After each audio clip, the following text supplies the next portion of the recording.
Another challenge that I think a lot of owners face here is retaining talent. Right. Because you might have a great employee for a year or so, and you're trying to kind of get past that first stage, and you're trying to get some momentum, and then poof, now a key hire has left you. Right. And maybe they didn't even give you a lot of notice. Right.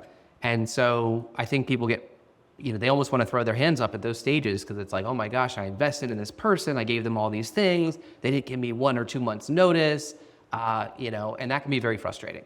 Absolutely. So I'm just kind of curious, do you have any ideas on how to retain good talent or how to avoid those situations at least as much as possible? If we look through, I think we'll look at it from an SME point of view, right? Because big companies would have talent management programs that run deep into the company. So if you're an SME and you've made those first few hires and you wouldn't have an in-depth talent management plan, the key is just to communicate that you're coming to an SME, here is our career path, or here is your career path. And if the answer is there isn't really a career path at the moment, then communicate that. Or if here's what we're planning it to be, communicate whatever you have from the beginning. Check the pulse of the employee. Is that okay with you? And if that's okay, great, then we move forward. And then continually check the pulse of that. And so not always asking the same questions. Do you remember that career path I told you about? You're still okay. But you're always checking in, how's the job going? What's working for you?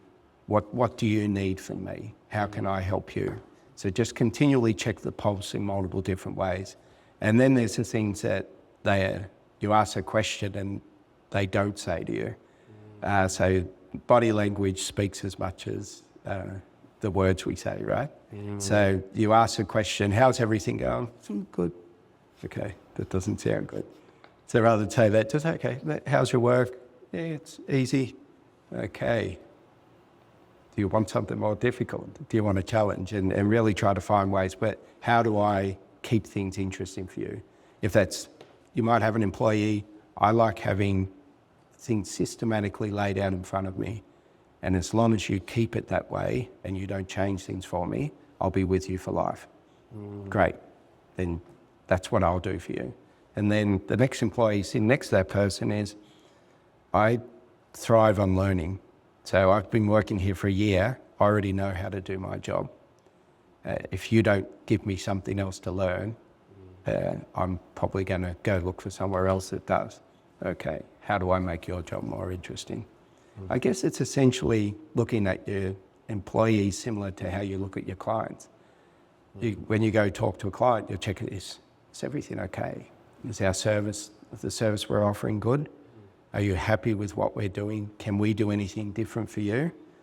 That's because you want to keep your clients. Retained clients are much more valuable than trying to find the new clients, right? So it's the same concept, just constantly checking in with your top talent. I don't want to lose you. Tell me what I need to do to keep you, is basically, not those words, but always be checking in on that. So that's one part of the puzzle. And I suppose it's depending on the size of your team. Once again, we're looking at small businesses. So as your team grows, but you have a small team, really just take that time to treat everyone as an individual and get to know every individual.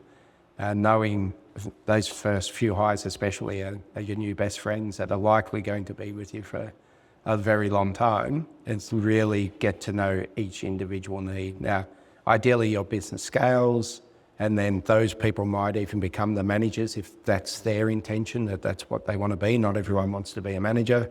And then they've learnt from you how to do that, and they start doing that, and that's how you scale people-wise. I love when you said not everyone wants to be a manager. No. That's something I guess seen so often, is that people get promoted into positions they never wanted because they were high performers. And you go back to the individual again, and it's, if you know the individual, and you're asking them if they want that, as opposed to saying, you've done such a great job, I'm promoting you into this people management position that they never wanted. No, and maybe don't have the skills that they're highly competent at their job, what they're doing.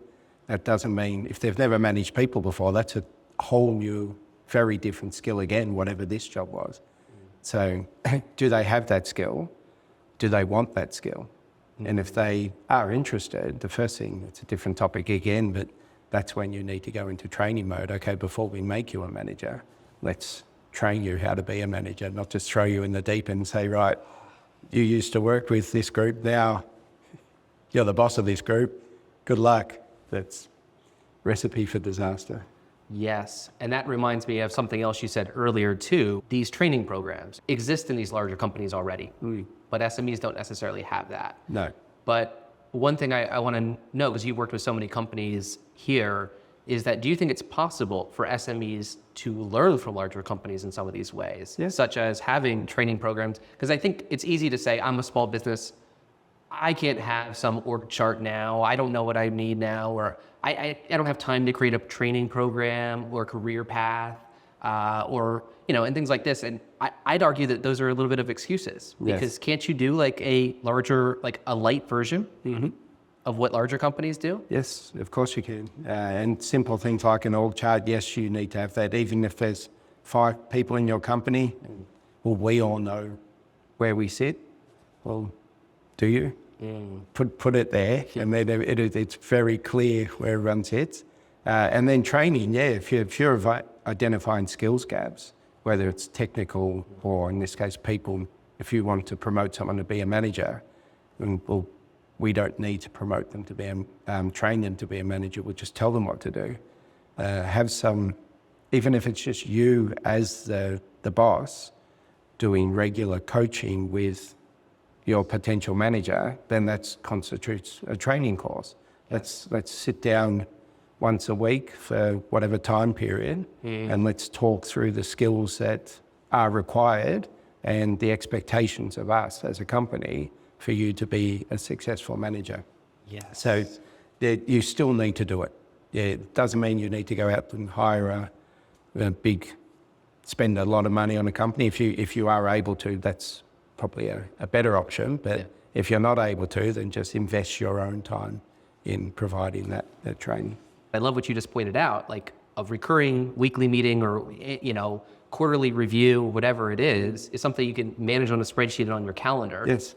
Right? Yeah. But you can't avoid it. No, you need to do it. You need to be checking the pulse. You're always checking the pulse and making sure everything's okay. If you enjoyed this clip and want to watch more like it, click here. And if you want to watch the full video, click here.